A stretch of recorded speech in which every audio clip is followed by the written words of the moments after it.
On the 9th of December, I took a photograph of this site, and for some reason there's a fence around an area, and it's blown down, and it hasn't been put back up.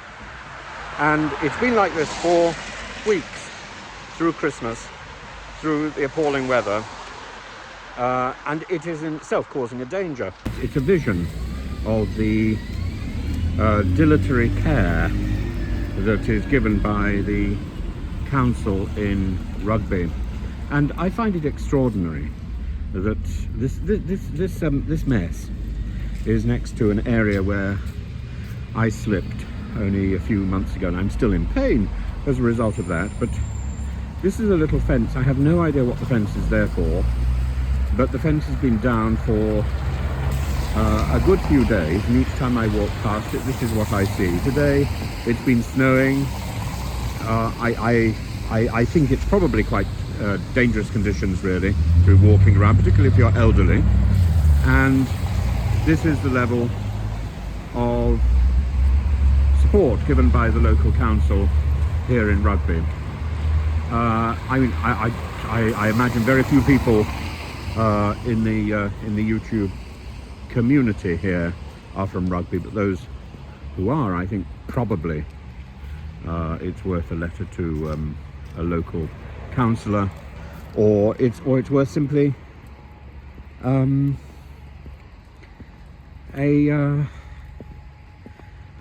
letter to a newspaper, or a tweet.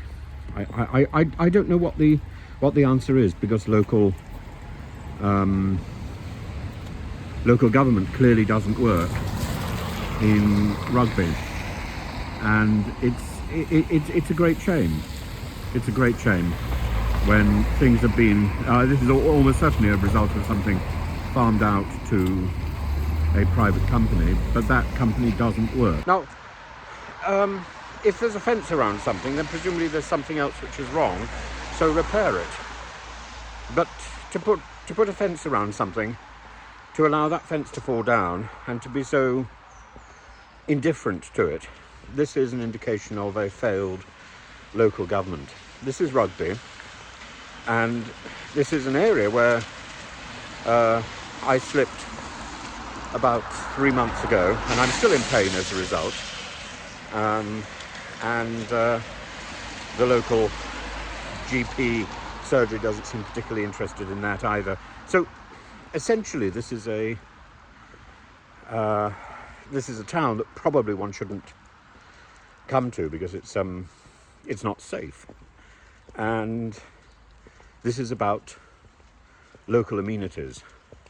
If you're going to repair something, by all means fence it off until it's repaired.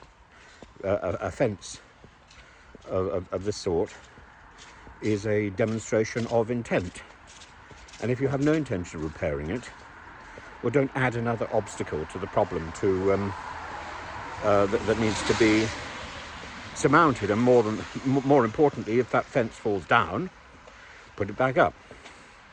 This is a manifestation of a complete lack of care, and the local council should resign en masse, really.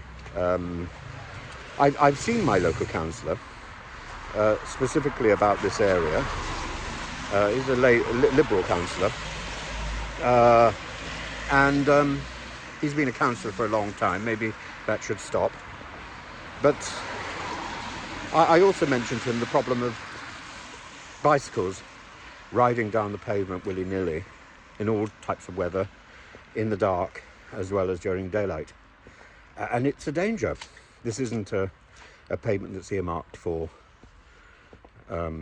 bicycles, though it is arguably wide enough to permit them. But the bicyclists themselves don't know what the rule is.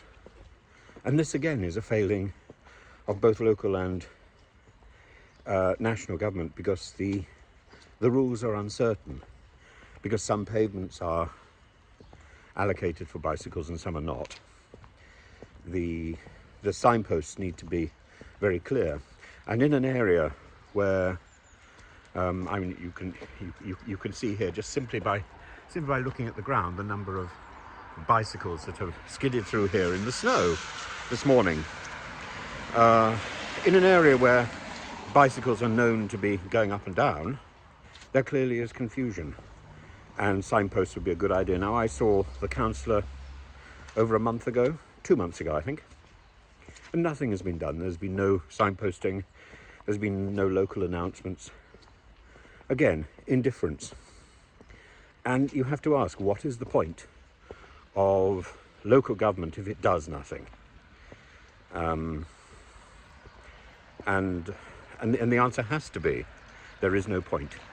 There is no point at all. They're just taking money and delivering nothing for the purpose, nothing for the for that council tax. That council tax is a waste of funds, and it needs to be challenged. This approach to basic services needs to be challenged.